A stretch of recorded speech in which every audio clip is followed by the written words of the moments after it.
This is how you educate a daughter-in-law." She said this as she laughed and looked at my face covered in cream. "Mom, you've gone too far." "Why are you taking it so seriously? It's just a little surprise. The bride shouldn't look so scary. Come on, smile, smile." My mother-in-law kept laughing, clutching her stomach, while my sister-in-law aimed my phone camera at me. My father-in-law just stood watching as if it were someone else's business. I was in shock. Why did this happen? My once-in-a-lifetime wedding was ruined by my in-laws. Could anything be more humiliating? I could feel something breaking inside me. I'm leaving. I took a deep breath, held up my dress, and slowly started walking toward the exit of the hall. Right then, my mother-in-law screamed, and an unexpected scene unfolded. My name is Kate Lee, and I'm 26 years old. I lost my father when I was young, and it's just been me and my mom ever since. There were moments I missed having a father, but my mom's love was enough to fill the gap. My mom is strong and kind. She worked hard and was dedicated to my education and upbringing. I've always wanted to repay her for that, so I studied and worked as hard as I could. My father passed away when I was just 5. It was a sudden accident, but my mother has never told me much about it. I remember that day vaguely, but I can still recall my mom fighting back tears. After he passed, we moved close to my mom's family. At first, it was a bit overwhelming, but thanks to my mom's kindness, I stayed positive. I met Kyle when I was 23. I went to his company's office for a meeting, and he was the one in charge. My first impression was that he was calm and seemed genuine. Kyle was soft-spoken, but carried weight in his words. Above all, he had a natural way of caring for others. His demeanor drew me in. Our relationship deepened after about 6 months. One day after our meeting, he asked me, "Do you have a bit of free time?" I felt a bit hesitant, but also curious, and before I knew it, I had agreed. Relieved, he invited me to a cafe. We mostly talked about work, but his warm tone and smile made me feel at ease. From then on, our bond grew slowly but steadily. We made time to meet despite our busy schedules, enjoying our moments together. Kyle always noticed when I was stressed, gently reminding me, don't overdo it. His kindness reassured me that he truly cared. That winter, when I was 25, he invited me to dinner with a serious expression. I felt something special might be happening and was a little nervous. His demeanor suggested something big was coming. After an awkward dinner, as we enjoyed dessert, he stood up and took out a small box. Inside was a simple, beautiful ring, and I was mesmerized. I remember that moment vividly. "Kate, will you marry me?"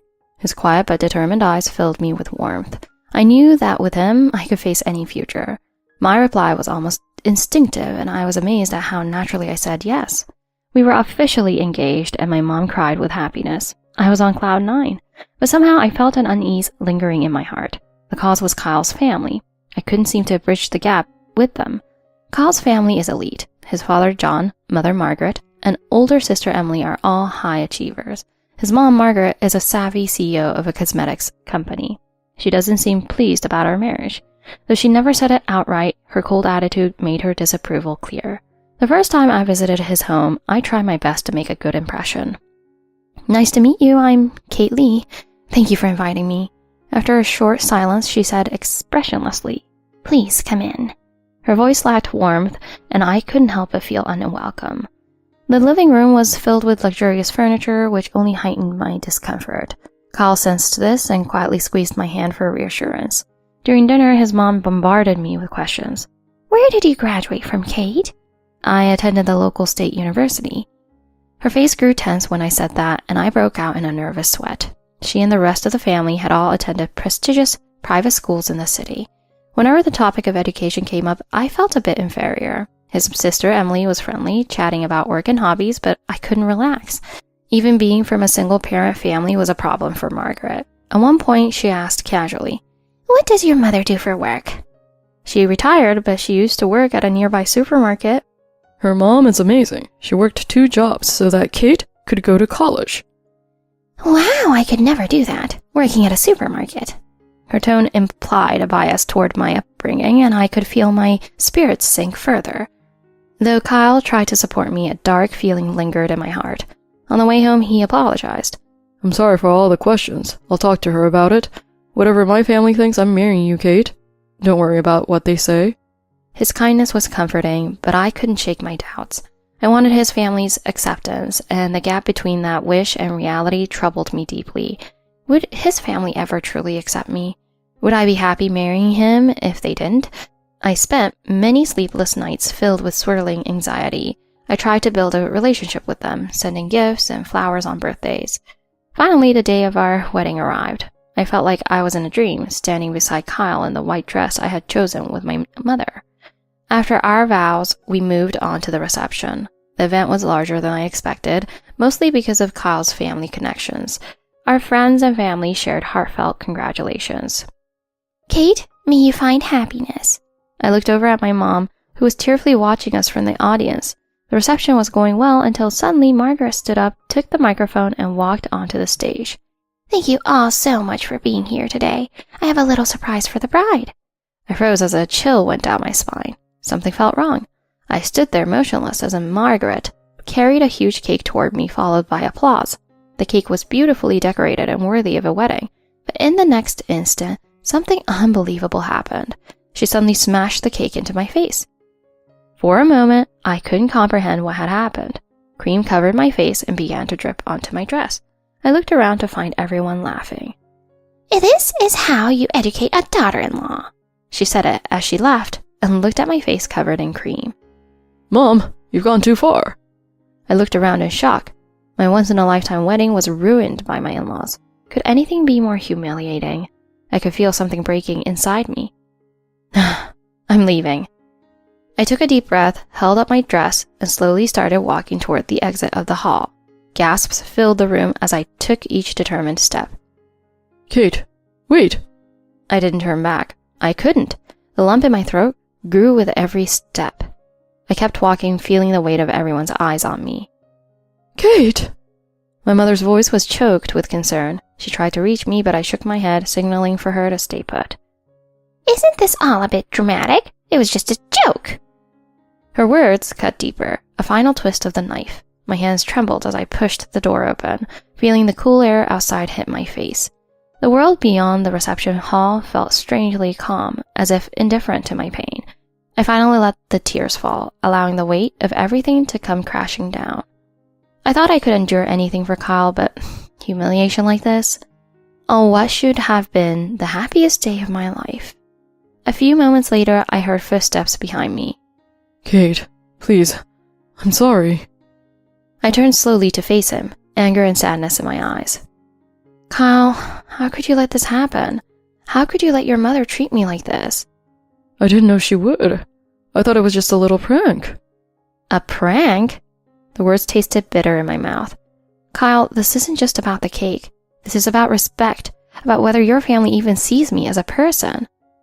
Kate, I do respect you. I love you. You know that. Then why haven't you stood up for me? My voice cracked as emotions overflowed. Please, let's go back inside. I'll talk to my mom. I'll make sure she apologizes.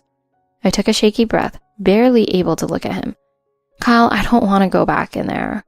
His eyes filled with desperation, and I could see he was torn between loyalty to his family and to me. I love you, Kate. Can't we just move past this? Move past this? Kyle, do you even understand what just happened? I paused, feeling the enormity of what I was about to say. I need some time to think, to process everything. Are you leaving me? I shook my head slowly. No, Kyle, but I can't just pretend everything is fine. I need you to understand that your family's actions hurt me deeply. With a heavy heart, I turned and walked away, my wedding dress trailing behind me. Each step felt like breaking away from a dream and facing a new reality, one that I wasn't prepared for but could no longer avoid.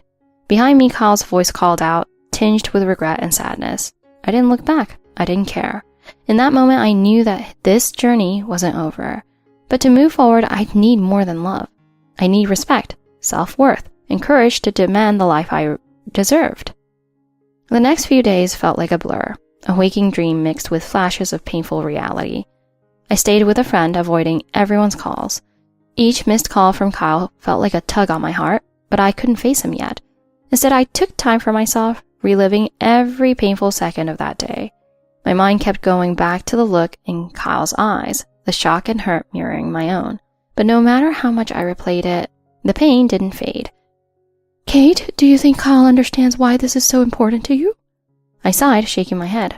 I don't know. Maybe he thinks I'm overreacting.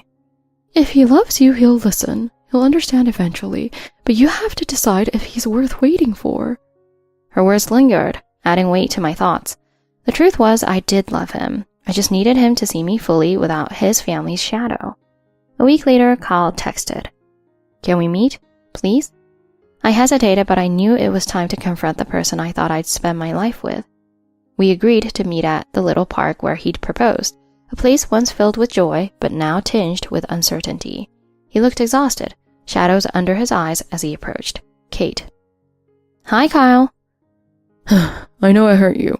I've spent every day since wondering how I could have let things get so out of hand. I nodded, encouraging him to continue. I didn't take your feelings seriously. I see that now. And I know my family can be difficult. It's not just about them being difficult, Kyle. It's about you standing by, watching them humiliate me. You're right. I should have done something. I should have defended you. But you didn't. My voice cracked, the hurt resurfacing. Kyle, if this is going to work, I need to know you're willing to stand up for me, even when it's hard, even against your family. I want to be that person, Kate. I've never had to choose like this. But marriage is choosing, Kyle, choosing each other again and again, no matter what. I understand. I'm willing to do the work, Kate. I want to be the partner you deserve. I studied his face, searching for any sign of doubt, any flicker of hesitation. All I saw was sincerity mixed with regret and hope. Then prove it to me. I will. I'll talk to my family, make them understand they can't treat you this way. A cautious optimism bloomed within me, but I kept my guard up. Kyle, I'll hold you to that. This is the only way we can move forward. He reached for my hand, and I allowed him to take it, feeling warmth spread between us, cautious but comforting. I know this won't fix everything overnight, but I'm ready to fight for you, for us. We sat in silence for a moment, the tension easing as we let the promise between us settle.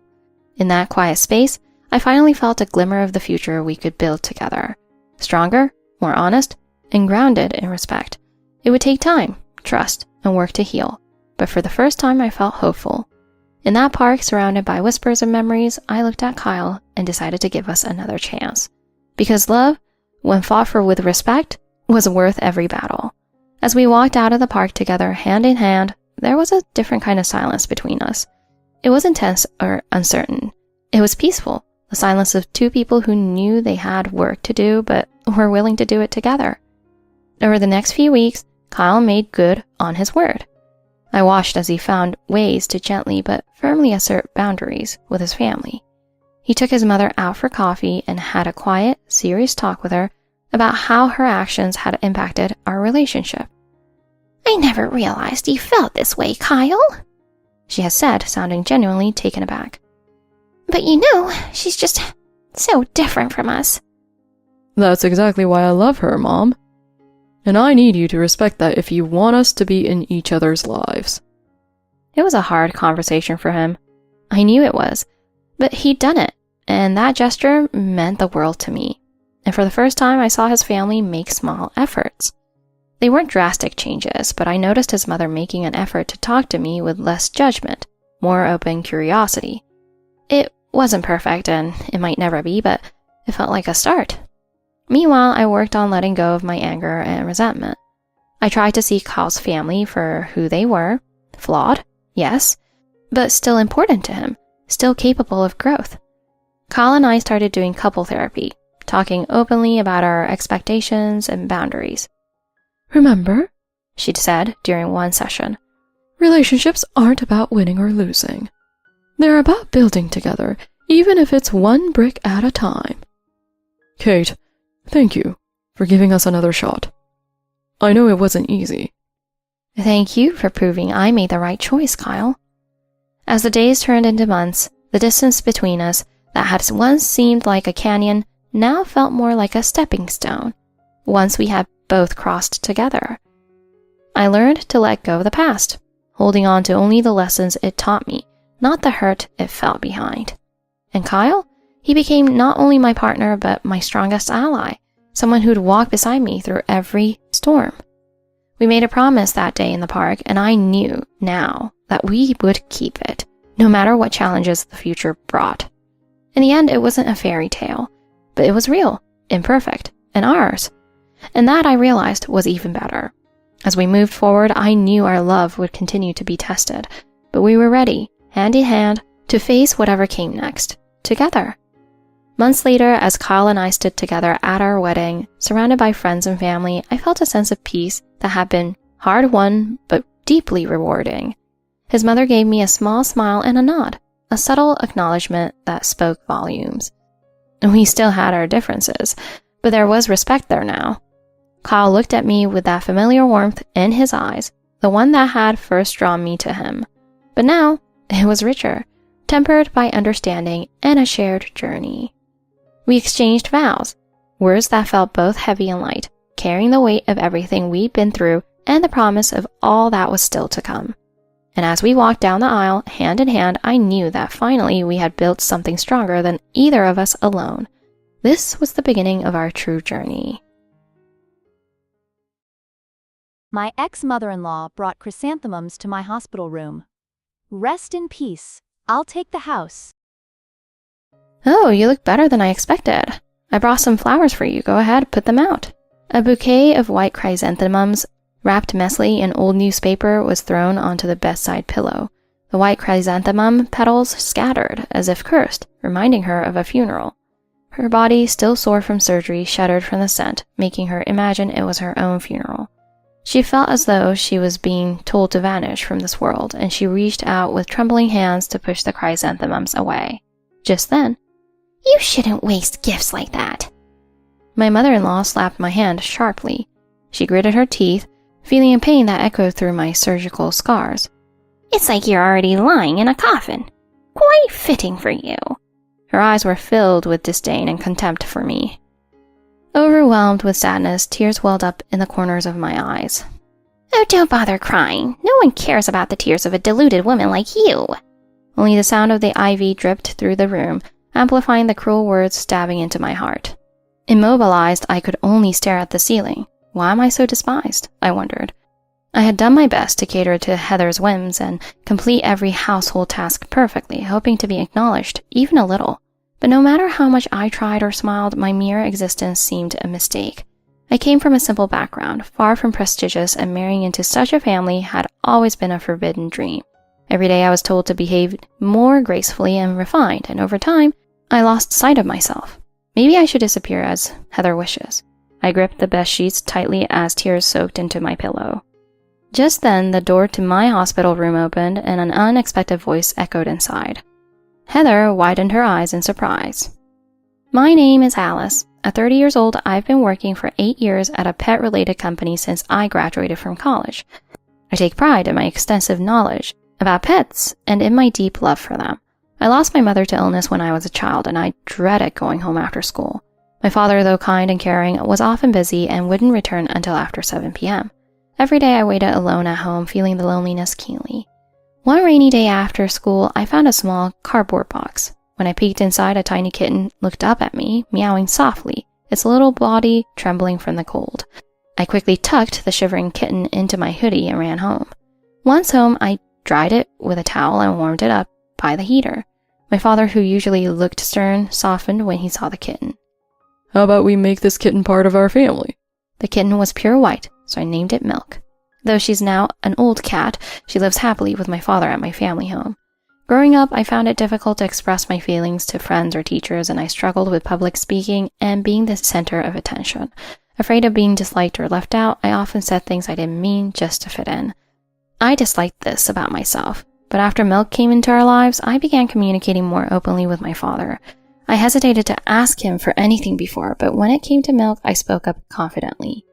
"Dad, this milk replacer is too hard. Can we get a softer one?" "Oh, sorry about that. My mistake. How about you come with me to pick it out?" My father, who had rarely been asked anything by me, seemed happy to hear my request. I realized it wasn't difficult to share my thoughts and began communicating more with friends and teachers. Milk's presence in our home had brightened my life. I lived with my father and Milk until I graduated college, then moved out when I started my career. I chose a pet-friendly apartment so I could care for Milk whenever my father traveled for work.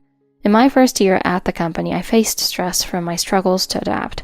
Looking for comfort, I joined a friend in attending a rescue event for dogs and cats. In the spacious venue, many rescued animals waited for new owners. Many of them had been saved from abuse or neglect, and I found myself wanting to help them in any way I could. My eyes fell on a young Shiba dog. She had been urgently rescued from a breeder who was shutting down and looked terrified, trembling in fear. "Come here, don't be afraid." I gently reached out to the trembling Shiba dog, but a hand grabbed mine. I turned to see a male with striking hair and a work suit. "This little one is scared of human touch, so just watch quietly." The contrast between his rugged appearance and the gentle way he looked at the animals struck me deeply. He introduced himself as Tom and explained the adoption process to me. "I'm Tom.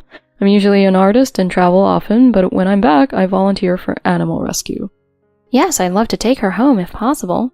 As a single woman with a busy job, I knew the adoption criteria would be tough. "Given your current situation, it might be difficult to adopt her." I felt disappointed and was about to leave when Tom made an unexpected offer. "How about living with me? That would meet the adoption criteria." I was taken aback by his bold suggestion, but found myself saying yes. This began our relationship, and soon the Shiba dog, whom we named Hannah, became part of our family. After we got married and reported it to both families, my father's cat, Milk, passed away. Soon after, my father was diagnosed with an illness and his health declined rapidly. My father's passing felt like Milk had gone ahead to keep him company in the afterlife. My husband comforted me as I cried. "Maybe Milk wanted to keep your dad company. Cats are wise and often feel a sense of duty." His words moved me to tears. Hannah, sensing my sadness, nuzzled me, staying by my side as I hugged my knees and wept. Surrounded by Tom and Hannah's love, I gradually found peace. Then I received a call from my father's attorney. Tom was away on business, so I arranged to meet the attorney alone. We met at a cafe near my office, where he explained my father's substantial inheritance. My father's family had built a significant fortune through generations of business and real estate. My father had inherited all this, and with his passing, it was now mine. I was stunned to learn about this legacy. "Your father cared deeply about protecting this for you." Hearing this, I felt a wave of gratitude and resolved to safeguard his legacy. After saying goodbye to the attorney, I couldn't concentrate at work that afternoon. Did I repay my father's kindness even once? My father's illness could have been treated if it had been detected earlier. If only I had pushed him to go to the hospital, maybe he would have survived. My head swirled with what-ifs as I headed home, lost in regret. When I arrived home, "Hannah, I'm home." Hannah rushed from the hallway to the entrance, her tail wagging wildly.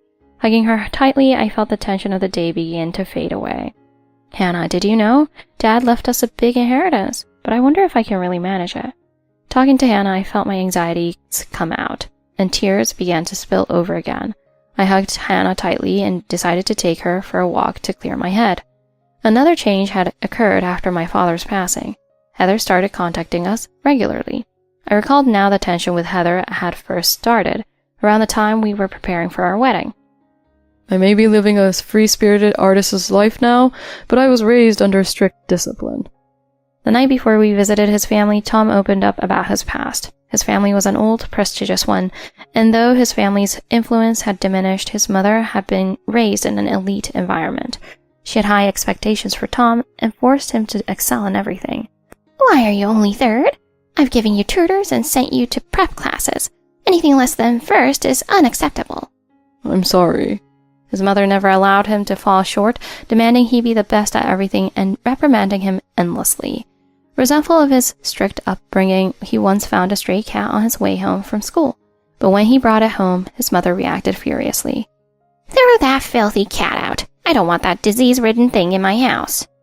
The frightened cat ran away and was never found again, leaving Tom heartbroken. This regret led him to volunteer at animal shelters, hoping to help animals in need. When it was time to formally meet his family to announce our engagement, I was incredibly nervous. "I haven't seen my mother in nearly 15 years. We've stayed in touch, but I couldn't face her until now." Our meeting didn't go well. Heather questioned my background and my job endlessly, making Tom angry. Though I tried to speak passionately about my work, her expressions grew darker and more disdainful with every word. Finally, Tom reached his limit and we left.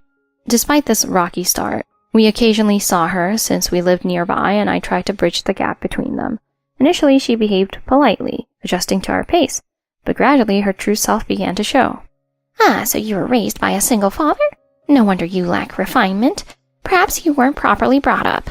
I was stunned, but she said it as if it were the most natural thing in the world. She also openly stated, "Tom should have married the daughter of an esteemed family, not someone like you." When Tom overheard this, he defended me, but whenever he wasn't around, she'd whisper similar things. "Alice, please don't visit our home often. Your presence diminishes our family's dignity." At that moment, I realized I could never be close to this woman. I told Tom, and he understood. We decided to move farther away to avoid her interference. After our move, we kept a healthy distance from her. Then, after my father passed, Heather's attitude changed dramatically. She started sending expensive gifts, pearl rings, gemstone bracelets, items I never wore or even thought to wear. They clashed with my style, so I tucked them away in a drawer. Despite once despising me, she now kept sending luxury items. I couldn't understand her intentions. Tom advised me to only send a simple thank you message and not to get too involved. Just as I began to recover from my father's passing, I received a notice for a health re-examination from work.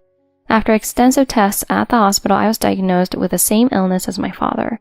Fortunately, mine was detected early and surgery was recommended to prevent any life-threatening complications.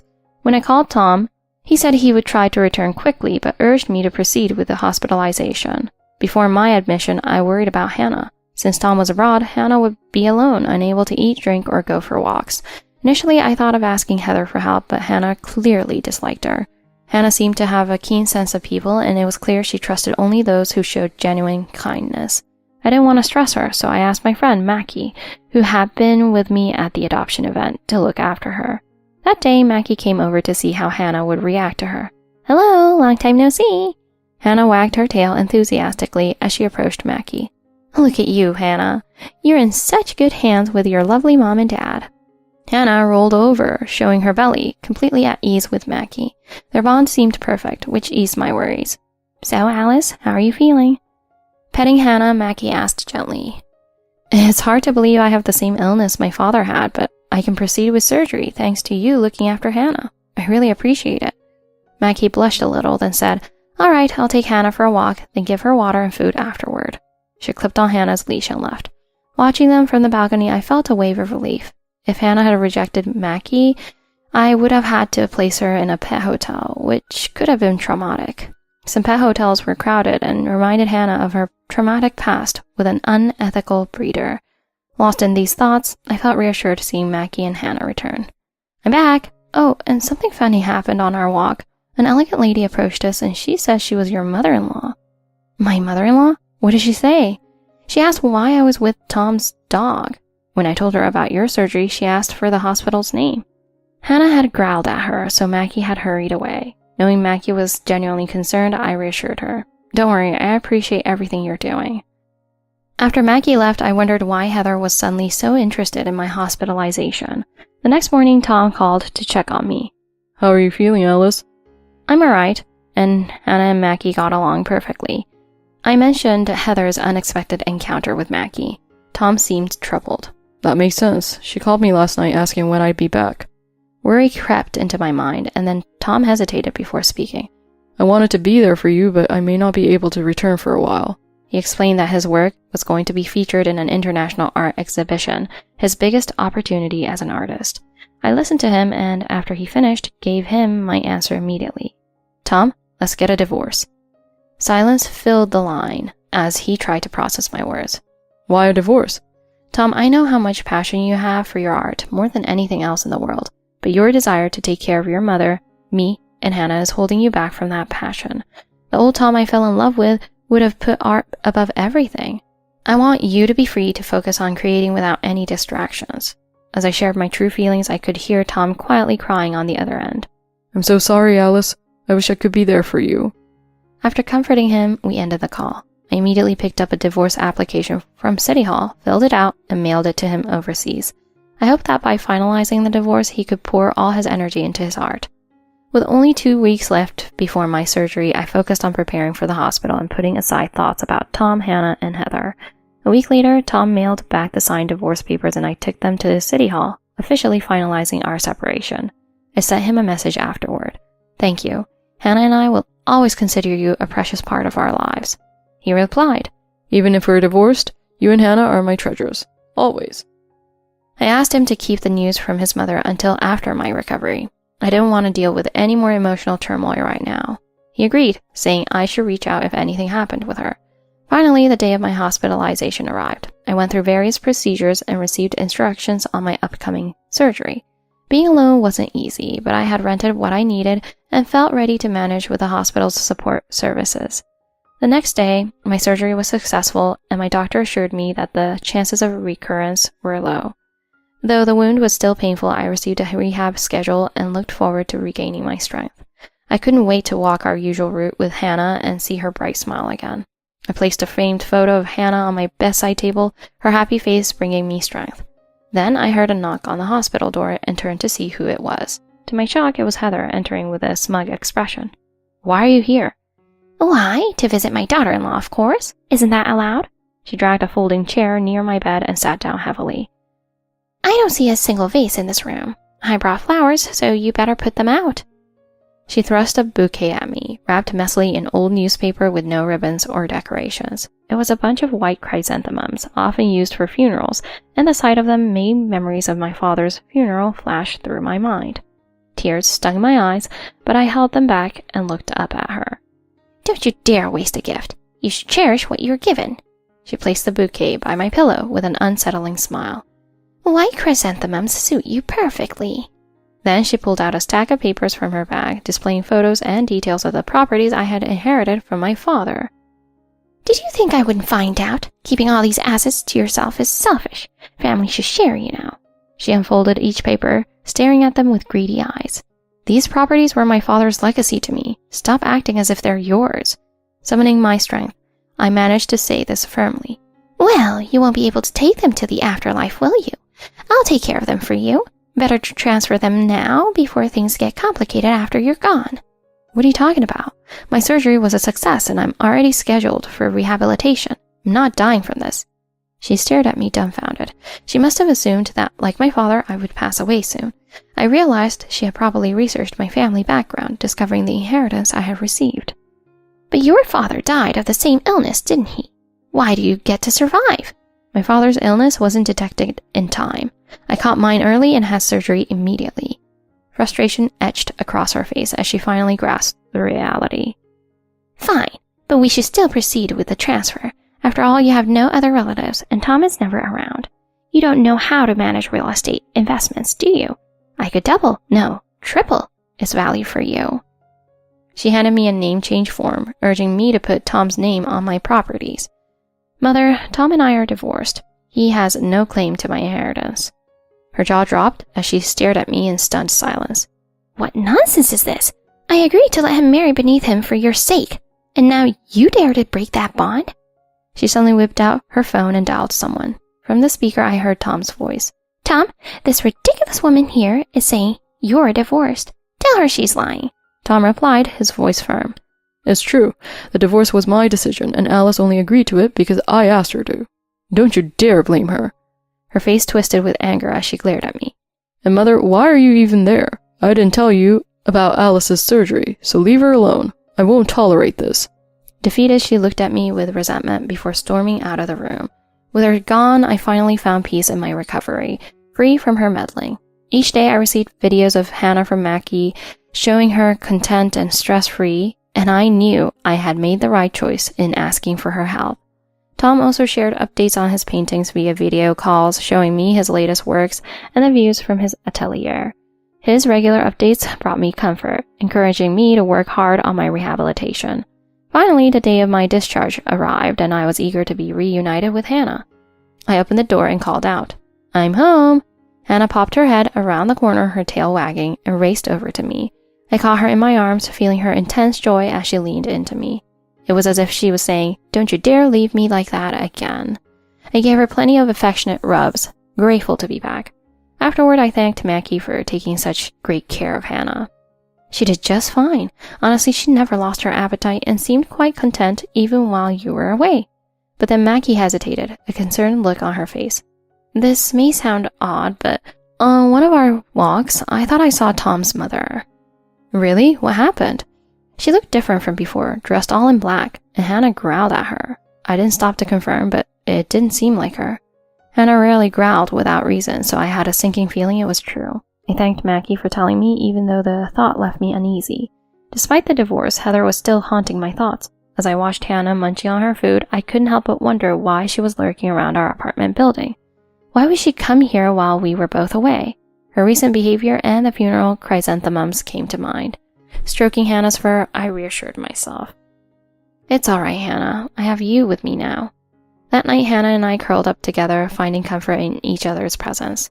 A few months later, I had fully recovered and returned to work, embracing a busy routine again. My health had improved remarkably thanks to the surgery, and life was moving forward. Sorry, Alice, you have a phone call. I picked up the phone. This is Alice Smith. The voice on the other end introduced himself as a police officer. Miss Smith, we need you to come to the station regarding charges of fraud and theft that have been filed against you. Fraud and theft? I nearly dropped the phone, completely baffled. Would you be able to come to the station immediately? Yes, I'll ask my supervisor. Seeing the shock on my face, my coworkers and supervisor urged me to go and find out what was going on. I took a taxi to the police station, my heart pounding with confusion and fear. When I arrived, I was led to a meeting room, where, to my astonishment, Heather was seated, speaking with an officer. That's her. She's the one who tricked me and stole my jewelry. She pointed at me, dramatically sobbing onto the table. I sent her luxurious gifts because she was my daughter-in-law, and she took advantage of my kindness even after divorcing my son. The officers looked at me with hard stares, clearly inclined to believe her side of the story. Is it true that you took advantage of Miss Green here, taking gifts under false pretenses? Surrounded by stern officers, I felt tears welling up but forced myself to speak. I did receive gifts, but this was long before our divorce, and I never demanded or sold them. They've remained untouched. Don't lie! Show proof if you're innocent. She began to get increasingly agitated, waving her hands and pointing at me. I don't have proof of something I didn't do, but do you have evidence of these so-called demands? At this, she smirked, digging through her purse and pulling out several photographs, slapping them onto the table. There, proof. Look closely, officers. She held up a picture of my dresser drawer, open, with unfamiliar jewelry and gift certificates scattered inside. Mother, how did you get this photo? I've never given you a key to my apartment. She froze, her face flushing with panic. I must have taken it when I visited your place. When was that? We moved to avoid you, and you haven't been to our new place. The officers' attitudes began to shift, and they started eyeing her with suspicion. Mother, I have proof that you were at my apartment while I was hospitalized. I have a pet camera which captured you clearly. How dare you? I never do such a thing. You're slandering me. The officer interrupted. Miss Smith, do you have evidence of her being in your apartment? Feeling a surge of relief, I nodded. Yes, my pet camera recorded her presence. I can show you right now. Under the officer's watchful gaze, I pulled out my phone and opened the pet camera app, selecting the date Mackie had seen her. We watched as Hannah and Mackie left for their walk, and shortly after a woman dressed in black entered, heading straight for my dresser. The officers exchanged looks as she opened my drawer, placing jewelry and gift certificates inside, then snapping photos with her phone. In the footage, she glanced up toward the camera, completely unaware of its presence, and then hurriedly exited. This is you, isn't it, Mother? The camera clearly captured her face as she looked directly into the lens.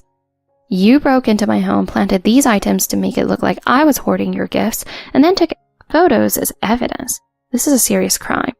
For the first time, I raised my voice, feeling all the frustration and anger come out. She staggered backward, speechless.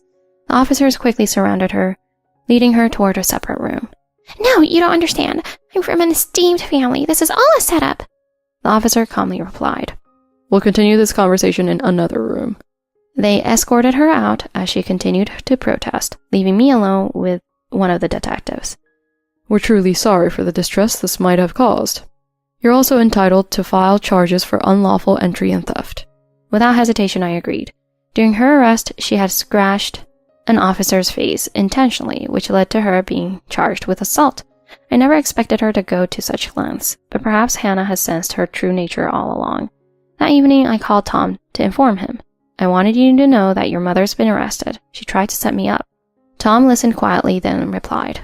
I'm so sorry, Alice. I can't believe she would stoop so low. I'm cutting ties with her for good. His voice was heavy with anger. Though it was her first offense, her reputation was already tarnished in her community. The people who once admired her distanced themselves, leaving her to live in isolation. Meanwhile, Tom's art exhibition was a huge success, bringing him offers from collectors and galleries worldwide. Despite our separation, he invited me and Hannah to his opening night, saying he wanted us to be the first ones to see his work. That night, Hannah and I drifted to sleep, our hearts light with excitement about the future. Mael changes condo locks to kick me out. So I leave her with my broke husband and move to the penthouse. Get out! You think you, a freeloader, can live in a luxury apartment? The sound of Linda jiggling the doorknob echoed in the hallway. My hands were trembling. I tried the door several times, but it wouldn't open. I just realized they'd really changed the lock. Your past success? That's ancient history. Now you're nothing but a stay-at-home wife leeching off my son's income. Her words cut through the door. She was right. I'd left my job after marriage, but that was what Mark, my husband, promised. You have talents to nurture a family too, he has said. Mark, you should say something. Mom's right. You're the one who decided to stop working. His cold voice froze my heart. I managed to speak. Please, let me get my things. You still have the nerve to ask that. Everything you have here is gone. If you're leaving, it's all going. The sounds of things being dragged, the ripping of paper, it was all the sound of my memories being destroyed. I stood frozen. If only I'd been a better daughter-in-law. Maybe things wouldn't have ended like this. Then the elevator chime rang. I turned to see who had arrived. I am Emma Todd, a 30-year-old marketing specialist. I've helped numerous small businesses establish their brands. After wrapping up my work at my modest one-bedroom apartment, I shut my laptop. As the screen dimmed, I felt my shoulders relax. The skyline outside wasn't flashy, but my time here was my greatest treasure. The plants by the window glowed in the soft evening light. Emma, great job. Working late again, huh? My husband handed me a warm cup of tea. The familiar scent of green tea calmed me. Thanks, Mark, I smiled. I met my husband 4 years ago. We've been introduced through a mutual contact in my previous job. He'd been raised by a single mother, which reminded me of my own parents' struggles running a small business. My family's electronics shop had been through rough times, yet my parents' hard work kept it afloat. My mom is incredibly strong. Mark's soft-spoken nature and the importance he placed on family deeply resonated with me. His face lit up whenever he spoke of his mother, as if he'd spent his life in partnership with her. By age 10, he was already helping out at his mom's shop. He spoke of it with a pride that was impossible to ignore. During our year of dating, Mark was always respectful and admired my work. Your work is impressive, Emma. Even after marriage, keep doing what you're best at. He often asked me questions about my work with genuine curiosity. Someday I want to establish my own real estate business, to be a man who can fully support you.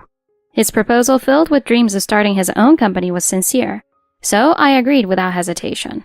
Emma, thank you so much for taking care of my son. When I first visited my future mother-in-law's apartment, she bowed deeply, which made me feel a bit awkward. I stopped her mid-sentence. She'd raised Mark alone, running a small deli shop from a rented space in the city. Her struggles were evident in her warm but dignified manner. After our marriage, I discussed my work situation with my supervisor. With his encouragement, I chose to become a freelancer.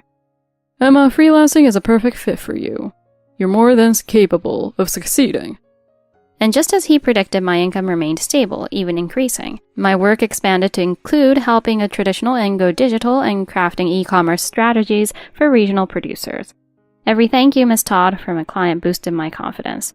On weekends, I frequently visited Linda. She would always pack homemade deli boxes for me to take home. Emma, today I made your favorite stew. Her joy in making these small gestures of care warmed my heart. Emma is so dedicated to her work. I need to follow her example. Her words of praise made me feel a mix of embarrassment and warmth. Mark's company also benefited from my connections and got off to a strong start. Although he was a newcomer in real estate, his genuine approach built trust and business relationships grew steadily. It's all thanks to you, Emma. It's your sincerity that's made it possible. Our weekly family dinners, the three of us, became my favorite time. Mark always cared about his mom's health, and Linda spoke proudly about his future. Their conversations filled me with joy. Mark's homemade soup had a gentle flavor that reminded me of his mother's cooking. Mom, you look tired lately. Maybe it's time to close the shop and live with us. One day, Mark's suggestion filled the dining room with a warm but solemn air. Linda's eyes welled up slightly. Looking back, I realized that single comment might have changed our lives forever. The bond we'd built as family of 3 seemed poised to move forward into something new. 4 months after our marriage, Mark's demeanor started to change. How do I look? He slipped on a new blue suit, which fit him well, but when I saw the price tag, I gasped. This is $4,000? I have more client meetings now, so appearances matter. Besides, it makes Mom happy. Initially, I tried to support his enthusiasm for his fledgling business, but luxury bags and watches began accumulating. My unease grew. His shopping trips to designer stores didn't stop. His purchases resembled a checklist for successful people. Sales were steady, but we weren't nearly as financially stable as it seemed. Emma, you're not going to believe this. One day he burst into the living room with excitement. We might be able to get a luxury apartment in New York out of steal. I was speechless. A luxury tower in the heart of New York? Can we afford that with a business as it is? When I told Mom, she was thrilled. Emma, just trust me. I'll take care of you both. But beneath his determined expression, I saw traces of desperation. A luxury apartment? You should be cautious about that decision. My supervisor's voice held clear concern, but Mark's pained look had stayed with me. Knowing his deep sense of family, I couldn't fully deny his wish. When the keys to the apartment were finally in our hands, Linda's eyes sparkled with tears. Oh, I can't believe my son is giving me a home like this. With me here, Emma, you can focus on your work. Faced with their determination, I gave in. Besides, Mark's business seemed stable. At least, I wanted to believe so. For the first week, our new life was idyllic. Mornings began with sunrises over the bay. Evenings were filled with dazzling city views. Linda's cooking made every dinner special, but those peaceful days didn't last long. One afternoon, during a virtual meeting with a major client, a loud vacuum noise filled the room. Linda, please, I'm in a meeting. Oh, can't even clean the house? Is that computer work really making any money? The noise continued. Trying to salvage the meeting, I apologized to the clients and moved rooms, but Linda's voice followed me. My son's wife can't even manage household chores. I'm the one doing everything, but my work supports this family. With a tone that was all too theatrical, she raised her voice. What a burden to our family's name. While the meeting wrapped up successfully, I knew I couldn't handle such constant interruptions. I attempted to apologize at dinner. Linda's right, Emma. Your work's just a hobby. His words sent a chill through me. I tried to hope that one day he'd understand, but things only got worse. The next morning, my pricey skincare was diluted. My favorite white blouse had turned pink in the wash. Oh, sorry. It must have been with my red scarf. She didn't bother hiding her smirk. My food portions grew smaller each day. You look better, slimmer. Every meeting brought the hum of a vacuum. My cosmetics disappeared, my clothes were stained, and my meals dwindled. You should be grateful, Emma. She's handling all the chores for you. Mark's words left me numb. The husband I'd known now zipped around in a luxury car and rented a city office. He seemed a stranger. The nightscape outside the apartment was just as beautiful as before, but it felt cold and distant now. One evening, exhausted, I left the subway and sighed, leaning against the escalator rail. I wanted to share my success with Mark. I just won a major project for my client. The proposal had been accepted for a $5 million campaign. If things continued like this, I could help stabilize Mark's business. Filled with hope, I headed home to the tower apartment. On the subway, I glanced at my reflection in the window. My makeup had faded and my hair was slightly disheveled. I looked tired. Can't let Mark see me like this. I pulled out my lipstick and quickly touched up. Today might be a special day. The thought made my steps lighter. I noticed several missed calls from Mark. 10 of them since the morning. That's unusual. Maybe he needs to discuss something about work. Recently, his payments have been delayed, and I was using my card to cover more of his expenses. His financial records were becoming less transparent, but I decided not to think about that today. Today was special. I entered the building and swiped my security card. The luxurious lobby was as quiet as ever. Welcome home, Miss Todd. The concierge greeted me with a polite bow. It was the usual scene, but I sensed something different in his eyes. A hint of pity. Maybe it's just my imagination. I got into the elevator and pressed the button for the 25th floor. As I ascended, I checked my reflection in the mirror. Mark will be happy. The elevator chimed and the doors opened. I walked to our door and inserted my key. The key wouldn't turn. That's strange. Maybe I'm just tired. I tried again, but the key kept turning without unlocking. Panic started to rise. My hands trembled. I took a deep breath to calm myself. I called Linda. Linda, the key isn't working. Did something happen? Nothing's changed. We just changed the lock. Changed the lock? What do you mean? It means parasites like you need to get out of this house, leech. My knees went weak, and I leaned against the wall. Parasite? Leech? Those words pierced my heart. I've been paying for the apartment rent, utilities, groceries, all of it. Even covering Mark's business expenses with my card. Last month's bills alone exceeded $10,000. So this was all planned. All the unease I'd felt now connected. Mark's anxious behavior, Linda's cold stares, the inconsistencies in his business dealings. It was all leading up to this moment. I looked at my phone at the missed calls from Mark. Now I understood why he'd been calling. He knew, and he chose to betray me, following his mother's lead. The hallway's security camera was probably recording my pathetic state. Having lost everything, there's no need to keep up appearances. You're right, Linda. As you wish. I hope you two will be happy together. I forced a bright, nonchalant tone. Tears streamed down my cheeks. I wiped them with my sleeve, but they kept coming. All the emotions I held back burst forth. I got back into the elevator and descended to the lobby. The concierge looked at me with concern. Miss Todd, is everything all right? Perhaps he knew my situation. Maybe he's seen the locksmiths changing the locks. I gave a slight nod and stepped outside. With nowhere else to go, I found myself heading toward my office. I called my supervisor. Can I talk to you, Mr. Hayes? Despite the late hour, he answered immediately. Just hearing his voice made me break down in tears. Emma, what's wrong? Mr. Hayes, I was so foolish. I knew, but I ignored it all. Knew what? Mark's company isn't making any money. He's been using my card to pay for everything.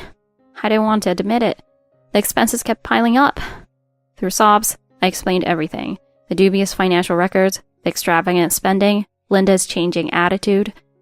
When Mark said he wanted to start his own business, I wanted to support him. He had grown up in a single-parent household, and I wanted him to succeed. But now... My supervisor listened silently. The office lights cast a soft glow in the quiet space. Despite the late hour, he was there for me. This is financial abuse, Emma. You're not at fault. Don't worry. He tried to comfort me. Then he made an unexpected proposal. Actually, the owner of your apartment is an old friend of mine from college. He mentioned the penthouse is available. Why don't you move there? Tonight? Yes. We can handle the paperwork now. We'll have movers get your belongings tomorrow. Everything will be all right. I thought for a moment and decided to accept his help. I didn't want to return to that apartment. That night, I stayed in the company's guest room. I couldn't sleep. At dawn, I headed to the bank. I'd like to cancel the automatic transfers from my account. I stopped all transfers to Mark's account and reduced the credit limit on my cards. Before the sun rose, I severed all financial ties. In early November, one afternoon, Linda received an eviction notice from this apartment owner. What is this? My son has been paying. Miss Todd has been paying the rent for the past 3 months. Could you confirm the name of the receipts? That can't be. Mark said... I silently produced my card statements. All payments for the past 3 months have been made using my card. Rent, utilities, maintenance fees, even Mark's business expenses. The monthly rent is $5,000 with a $1,500 maintenance fee. All paid under Miss Emma Todd. Also, we've obtained your son's company records and tax returns. Last year's revenue was only $12,000. After expenses, his income was $6,000, less than $500 a month. Linda's face turned pale upon learning her son earned only $500 a month. The luxury apartment with monthly expenses exceeding $7,000 was being funded entirely by me. No! Mark, why? Mark, called in by the owner, confessed everything. He admitted that all the luxury car payments, brand name purchases, and business expenses were paid using my card. Unpaid debts had piled up with no means of repayment. Emma, what should I do? The loans, the bills, I need your help. Please. The sincere expression he once had was gone. Now he was filled with desperation and fear. Driven by the desire to meet his mother's expectations, he had pretended to be more successful than he was. Linda's pride shattered upon learning her son's true situation. Let's get a divorce. I spoke calmly but firmly. Emma, you're all I have. Give me another chance. I'll make it right this time. He dropped to his knees, pleading. The man I once loved was nowhere to be found. I'm just a parasite, right? A leech. Isn't that what you said? Enough. You two be happy together. I threw Linda's own words back at them. Your belongings have already been moved. The apartment owner, who had been silently observing, informed me. My supervisor and the owner had arranged for movers to collect all my personal items. On the dining table, there's a new set of keys. My clothes, cosmetics, work tools, all my belongings, including the luxury items Mark needed as a top executive, have been moved to a new place. The view from the penthouse is exceptional. As we rode the elevator to the top floor, the owner smiled. The view from the penthouse was entirely different. Though it was the same building, the vista was vast and open. I hadn't realized the sky was so close. This is my new home. Embracing a sense of exhilaration, I began to prepare for my new life. The morning light streaming through the large windows illuminated a fresh start.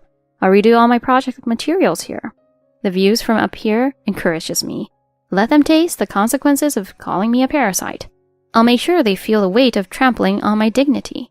Depending solely on my money, Mark had only one last gift from me, to settle everything. From this day forward, my new life begins. Starting tomorrow, I will launch the new project. I'll ensure the $5 million campaign is a success. Standing by the window, I watched the sunset. The red hues seemed to light the path to my future. Goodbye, Mark. We'll never meet again. I whispered softly, my voice no longer trembling. As I stood in the twilight, the penthouse view that usually soothed me now seemed distorted. A chill ran down my spine. Then I noticed a flyer posted in the elevator hall. Suppressing my shaking hands, I read it. In bold red letters under the fluorescent light, it proclaimed, "Warning to the adulterous wife. In this building lives an unfaithful wife who meets with a man during the day. Beware, wives, so your husbands aren't targeted." Attached was a video of me and my supervisor when he'd visited to deliver work documents. The image was deliberately cropped to suggest impropriety. Residents passing by gave me icy stares. In the elevator, no one met my gaze. Mothers pulled their children closer upon seeing me. "Good morning," I greeted a neighbor, but she turned away without a word. "This isn't true." My words echoed, futilely, in the cold air. For someone like me who devoted herself to work, accusations of infidelity were unbearable. My fingernails dug into my palms. My pillow was soaked with tears each night. Emails from clients dwindled. "Miss Todd, due to internal circumstances," began the apologetic messages. Social media was flooded with malicious comments. "Did you hear about that woman at that company? I can't believe she looked so innocent." Late-night emails announcing canceled contracts piled up. My phone rang incessantly with calls from unknown numbers. When I answered, there was silence or insults. My private number had been leaked somehow. Retrieving mail from the mailbox, I found red envelopes with messages like "Get Out" and "Homewrecker" written in familiar handwriting. "I'm sorry, Emma. I never imagined my photo would be used like this." Hearing the remorse in my supervisor's voice only tightened the knot in my chest. "Mr. Hayes, I'm sorry for dragging your family into this." "You have nothing to apologize for. Don't worry about it." On a chilly October night, an emergency resident meeting was called. Over 100 residents gathered, the atmosphere heavy and accusatory. As I sat by the window, all eyes were on me. "We've received complaints regarding Miss Todd." The leader began with a tone of irritation. I was being labeled as someone tarnishing the reputation of the luxury apartment. No chance to defend myself was given. Then Linda stood up. Her demeanor was that of a perfect victim, skillfully manipulating the crowd. "She ruined my son's life. All she did was sit at the computer, neglecting her duties as a wife." Tears streamed down her face, a calculated performance. The room was silent. Next to her, Mark wore a conflicted expression. I knew that look all too well. "It's true. My wife betrayed our trust." His trembling voice elicited sympathy from the crowd. "Please take a look at the evidence." At the perfect moment, the owner projected a video onto a large screen. Gasps filled the room as footage showed two figures posting flyers in the hallway at night. Even from behind, it was clear it was Mark and Linda. "Is that?" The room buzzed with shock. Mark's face turned pale. The dates on the footage changed, showing 7 consecutive nights of their actions, then scenes of Linda repeatedly pressing my doorbell without response. The room was filled with murmurs. The next footage was even more damning. It showed Mark on dates with a young woman at upscale restaurants. "Just a little longer. You promised you'd get Emma's money soon." "I know, trust me." The woman cooed, and Mark nodded gently. He showered her with luxury gifts: Chanel, Gucci, Cartier. At the register, he used a card bearing my name. Only the best for you. Oh, you're amazing, Mark. She squealed, hugging him. Disappointment and disgust spread through the audience. Financial records were displayed, revealing the full extent of the fraud.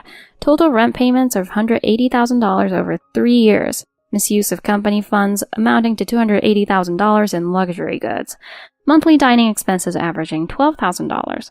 Loans totaling $800,000, including from loan sharks. All paid using my cards and accounts. The room fell into heavy silence. How could someone earning $500 a month afford such extravagance? Mark began to stammer. No, this isn't what it looks like. There are reasons. Mom, say something. Linda was speechless. We've already submitted all data to the police and tax authorities. Linda's face drained of color. The final blow was footage from the elevator of Mark and Linda's conversation. Just a bit more, Mom. Soon we'll have all of Emma's income. We'll cover the debts. Foolish boy. She was just a stepping stone from the start. She's only there for your benefit. The undeniable evidence left the room in an uproar. Linda collapsed into a chair, her previous confidence shattered. The atmosphere shifted. Residents who had condemned me now offered apologies. Miss Todd, we're so sorry. We should never have doubted you. I could only nod quietly at each apology. From that day, Mark's company crumbled. Major clients terminated contracts. His reputation was ruined. Creditors demanded immediate repayment. Media reported to the luxury condo fraud, though the reality was different. The true story sank into obscurity, lost in sensational headlines. My phone showed an increasing number of missed calls from Linda. Even after blocking her number, she found ways to contact me. Emma, please, just once. Mark was a good boy who listened to me. Her voice, now devoid of its former venom, quivered with desperation. I felt a complex mix of emotions but deleted the messages without a word. The liquidation of Mark's company progressed. Tax investigations revealed the full extent of the financial misconduct. Fake invoices, hidden slush funds, every deceit was uncovered. As investigators explained each finding, I realized how blind I'd been. Statements from Mark's mistresses added to the pile. Mark promised to take care of me. He bragged about using his wife's money. He bought me luxury cars and bags with her cards. And I'm not the only one. Hearing their trembling voices, I even began to pity them. They too were victims of Mark's greed. The trap he'd set to exploit me was becoming clearer. Emma, I have nothing left. You're the only one I can rely on. Please help me like before. His messages shifted from arrogance to pitiful pleas. I left them on red and blocked him. There was no going back. My gaze held no emotion as I looked at the screen. A month later, another resident meeting was held, this time to apologize to me. The room was filled with remorse. Miss Todd, we deeply regret our actions. We're truly sorry for the baseless accusations. Residents bowed deeply. Their attitudes had completely changed. In the elevator, they greeted me with respect.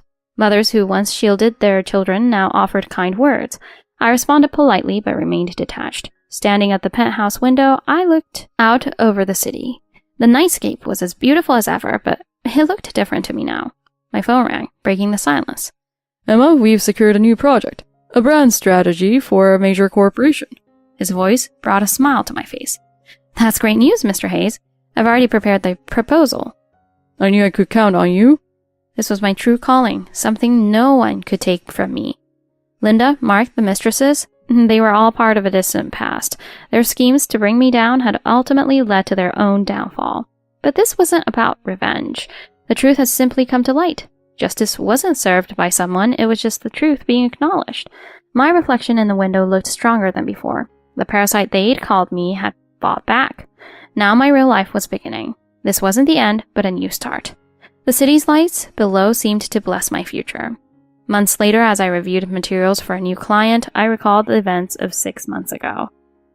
It's so peaceful, I whispered to myself, the words echoing in the spacious living room. No longer did I need to tiptoe around someone's mood or seek approval.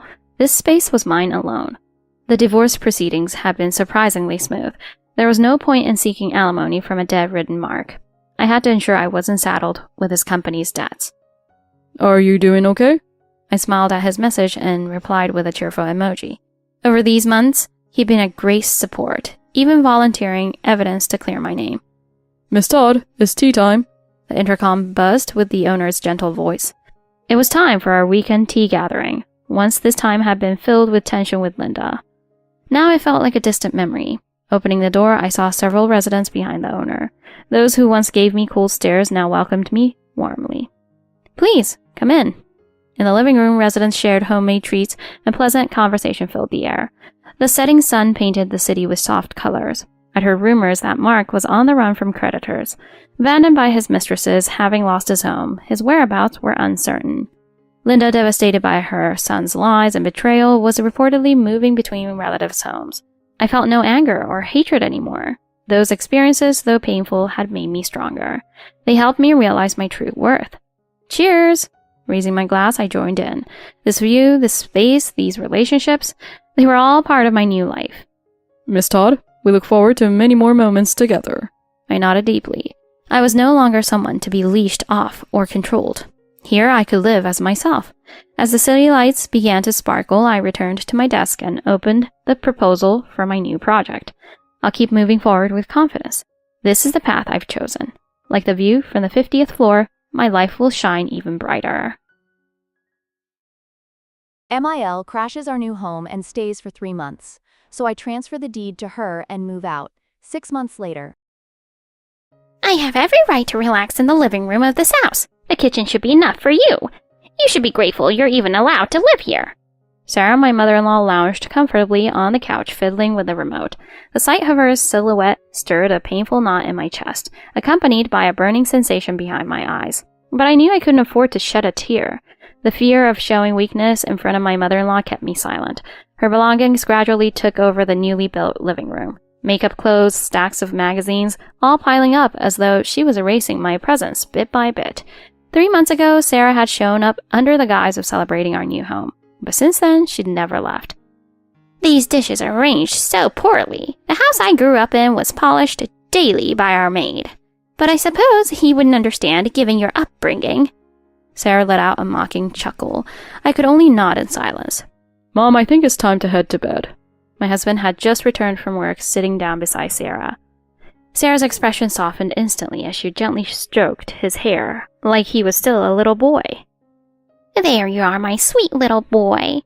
I forced myself to stifle the pang in my heart. It had been 2 years since our wedding. What was supposed to be a living room filled with memories was now a place where I didn't belong. Standing is part of a housewife's life. If you have time to sit, you should be scrubbing the floor. Or maybe your family just didn't teach you right.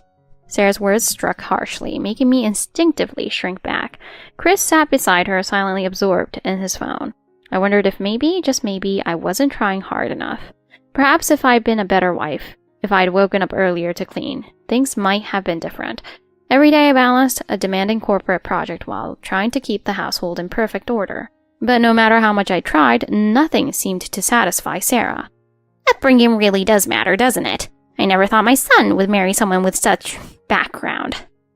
I looked out the kitchen window at the evening sky, feeling a familiar sting in my throat, fighting back the rush of emotions. Just then, my phone vibrated with an unexpected message. I glanced at the sender's name, surprised, and quickly opened it to read.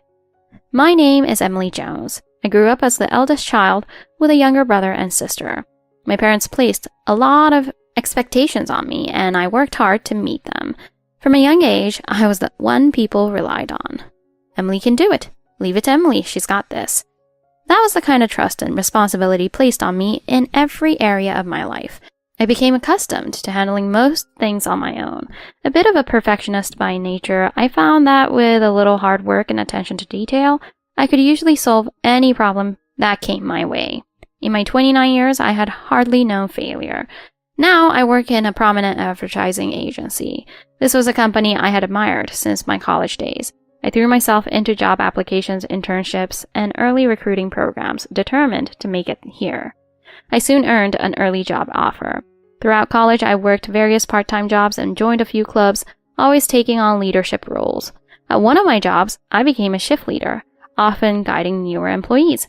I found fulfillment in being someone others could rely on. In a campus organization, I served as the team leader, coordinating activities that others said would be impossible to manage without a hitch. Over time, I learned how to present myself well, projecting a balance of modesty and confidence. By my first year at the company, I had developed a reputation for being reliable and efficient. My managers praised my work, which reinforced my sense of pride in my abilities. Before long, I was trusted with handling high-profile clients, including some of the top brands in our industry. Within a year, I was chosen as the leader for a major project. I was proud of who I was.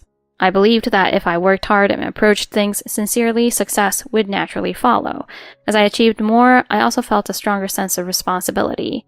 I began to fear letting anyone down, and I set increasingly higher expectations for myself. The pressure to meet these expectations became a part of me, sometimes even at the cost of my own well-being. Deep down, I sometimes wished I could lean on someone else, but I didn't know how. There was a sense of loneliness that I carried with me. That's when I met Matt. Matt could see through my efforts to always appear strong, sensing when I was pushing myself too hard. He would offer words that lightened my load, showing me that it was okay to lean on someone. For the first time, I had someone who accepted my vulnerabilities. I began to open up to him, trusting that he could understand me. He valued my ambition while also gently reminding me to be kind to myself. Being with him was a new experience. Having someone who understood and supported me so deeply was unlike anything I'd known. Naturally, I grew fond of him. Over time, I started a relationship with Matt. He was my rock, always there with thoughtful words or a gesture that put me at ease. I felt understood and cared for, maybe for the first time in my life. Matt's father, James, is a respected marketing executive at one of our largest client companies. He is well known for his dedication and integrity, and I had crossed paths with him on many projects. Over time, I'd come to admire James's professional manner. Despite holding a high position, he was always approachable, treating even the most junior employees with kindness and respect. I'd often see him handle mistakes with empathy, even if the error wasn't his own. His humility and professionalism were qualities I deeply respected, and I aspired to emulate him. Given our work relationship, James was hands-off regarding our personal lives, never involving himself in my and Matt's relationship. However, Matt's mother, Sarah, was another story entirely. She was absent from our wedding and rarely asked about our lives, seemingly uninterested in forming any bond. According to Matt, his parents had been separated for some time. He explained that his mother's difficult personality has strained the family dynamic. I didn't think much of it at the time, figuring everyone had their family quirks. After our wedding, Matt and I rented an apartment, but soon we decided it was time to find a home where we could start a family. We envisioned a new house, imagining a spacious kitchen, open floor plan, and a home office for each of us. I worked hard, often dreaming of a life filled with quiet mornings and cozy evenings in our dream home. We pooled our savings and added some help from my parents to make the down payment on a modest house in a quiet neighborhood. Our new place was perfect for the life we envisioned, with ample space for 2 children and rooms that could easily convert into nurseries or play areas. The house felt like it was ours. We even planned every detail down to the sunlight in the living room and a kitchen where we'd prepare meals together. I dreamed of our future family growing up in that house, and it felt worth every bit of effort we had put in. After we closed on the home, we entered the whirlwind of decorating and planning. Then, out of nowhere, Sarah began visiting frequently. At first, it seemed innocent. She would stop by with a few bags and insist she was just helping out. But soon, her presence became overwhelming. She would sit on the couch, commenting on how everything should be organized. Every visit became longer and longer. Matt's mother went from stopping by to practically moving in. She brought in bags of clothes, toiletries, and personal items. Our peaceful new home suddenly felt crowded and no longer ours. The kitchen should be arranged like this. When I grew up, we had housekeepers to keep everything spotless. I swallowed my frustration, nodding along, not wanting to create any tension. Hey, Mom, ready to call it a night? As soon as Matt returned from work, Sarah's demeanor softened. She would smile, ruffle his hair, and treat him like he was a small child. You'll always be my little boy? Watching her dote on Matt felt like a punch to the gut. This was our home, and yet I felt like an outsider. You know, housework is just a given for a wife. If you have time to sit, you certainly have time to clean. I stiffened, her words stinging. Next to us, Matt continued scrolling on his phone, saying nothing. I began questioning myself. Was I doing enough? Maybe if I were a better wife, things would improve. Every morning I woke up earlier, did more, tried harder. I poured myself into both my job and my home, hoping that someday my efforts would be enough. But no matter how hard I tried, it was never enough for her. Every evening, Sarah's comments about my upbringing or her disdain for my homemaking skills echoed in my mind. One night, as I was finishing up dinner, a message popped up on my phone from an unexpected contact. I glanced at the name on the message, feeling a pang of surprise. The message was from my former mentor, Rachel, who had helped guide me early in my career. She was someone I respected deeply, and her reaching out felt like a lifeline in the midst of my chaotic life. "Hey Emily, just thought of you today. How have you been?" Seeing her message, I felt a warmth I hadn't felt in a long time. It was as if she had reached through the screen to pull me out of my fog. I realized then that I hadn't spoken to anyone outside of Matt and his family for quite some time.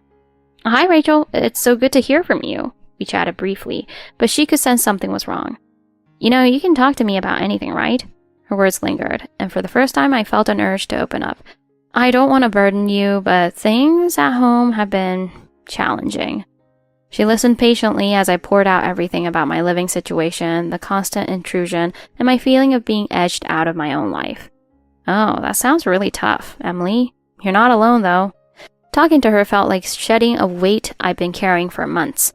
"Remember, you're strong, and you don't have to accept disrespect in your own home." Her words echoed in my mind long after we ended our conversation. For the first time, I felt validated in my feelings. That night, I lay awake, Rachel's words repeating in my mind. "You're strong, and you don't have to accept disrespect in your own home." The following morning, I woke up with a new sense of resolve. I had tried to make this arrangement work, but if Matt wasn't willing to support me, I knew I needed to stand up for myself. That day, Sarah made her usual rounds of complaints, dismissing my cooking and criticizing the way I cleaned. Honestly, how can anyone live like this? This time, instead of quietly nodding along, I stood my ground. "I think it's time we set some boundaries." She looked at me, taken aback by my sudden firmness. "I've let you take over my home, and I've done everything I can to make things comfortable for you, but I need my own space and respect too."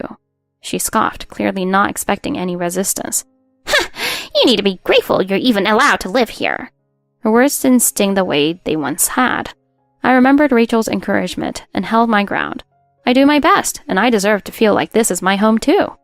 She looked at me with narrowed eyes. For the first time, I sensed her control slipping. "You should speak with Matt about this." She turned and walked away, her words leaving a sour taste in my mouth. That evening, I told Matt everything. "I love you, but I can't continue like this."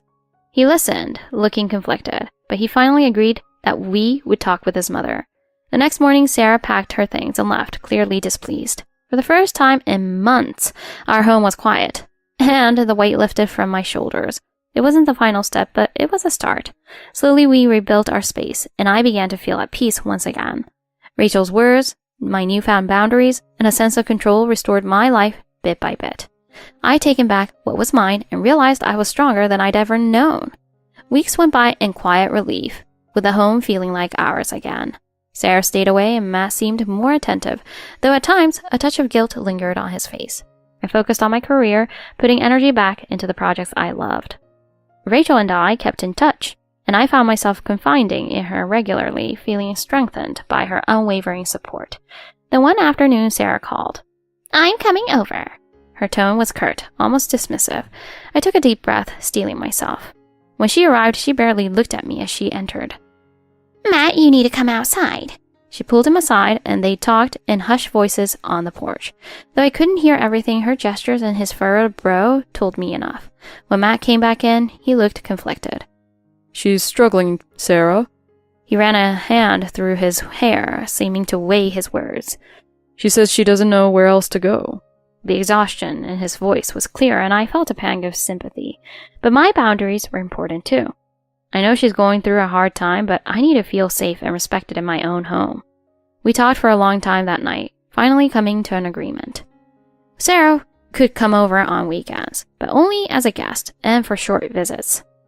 Matt nodded, understanding my need for space, and I felt a weight lift. The arrangement wasn't perfect, but it was a compromise.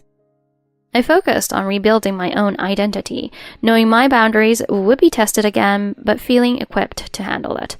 Rachel continued to check in, and her support became a source of strength I hadn't realized I needed.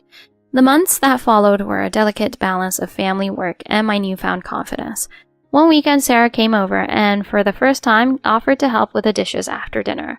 It was a small gesture, but one that I appreciated. "I can see you've made this place nice, Emily." Her words were hesitant but sincere, and I felt a glimmer of understanding between us. As the months passed, I settled into my own rhythm. I focused on my work, strengthening my friendships, and made time for myself in ways I hadn't before. I looked back on everything I had endured and realized that setting boundaries didn't mean pushing people away. It meant making space for myself in the life I wanted. Sarah's visits became more cordial, and she seemed to understand the limits I had set, perhaps realizing that our relationship was stronger with them than without. Rachel and I continued our friendship, and I knew that, should another challenge come, I had a support system I could rely on. And as for Matt, he showed a new respect for me, one that was born from seeing my strength, not just as his partner, but as an individual with her own needs and limits. Looking around our home one quiet evening, I felt a deep sense of peace. The struggle to reclaim my space had been difficult, but it had been worth it. I knew now that I could stand up for myself, even in the face of family dynamics and challenging relationships. It wasn't about creating conflict, but about valuing myself enough to ask for what I deserved. And that realization was one I would carry with me, knowing that no matter what came next, I had the strength to face it. My story wasn't one of perfect resolution, but it was one of resilience. And in the quiet moments, when I'd sit with a cup of tea, I'd remember Rachel's words, feeling grateful for every step I'd taken to create a life that truly felt like mine. The journey wasn't over, but I had come far. I was finally home. The weeks continued with a quiet harmony in the house that felt refreshing, almost new. I spent more time diving into work projects, rebuilding confidence and trust in my abilities. Rachel remained a constant presence, always reminding me of my worth and that setting boundaries was an act of self-respect, not defiance. Sarah's visits gradually became less frequent, each one respectful of the boundaries we had discussed. I began feeling an unexpected sense of calm whenever she was around, as if we'd found a mutual understanding that once seemed impossible. One weekend, she came over with a surprise, bringing a pie she'd baked. I thought this might be a nice gesture, you know? Something to share together. Her voice held a softness I hadn't heard in a long time, and we shared a small, genuine moment of appreciation for each other's efforts. As our new routine settled, I felt more secure in my relationships, knowing that the boundaries I had set allowed room for everyone to be their best selves, including me. Over time, Matt and I grew closer, finding a balance between family, personal boundaries, and shared dreams. Life felt fuller, steadier, and more grounded. I'd learned that peace in relationships doesn't always come from total agreement, but often from respectful space. It wasn't just a happier ending, it was a new beginning, one rooted in self-awareness, resilience, and the courage to ask for what I needed. Looking around at the home we'd built together, I knew I'd fought for this peace, and it was mine. And as I embraced this fresh start, I knew it was only the beginning of a life where I could live fully, authentically, and with the respect I deserved. From that point on, I would face each day with the strength I'd gained, knowing that life would present challenges, but I'd overcome them with resilience and grace. I was proud of the woman I'd become, and I looked forward to the journey ahead. And in those quiet moments of reflection, with Rachel's wisdom in my heart and my confidence restored, I understood that this was the life I'd always wanted. For the first time, I was living for myself, and it felt liberating.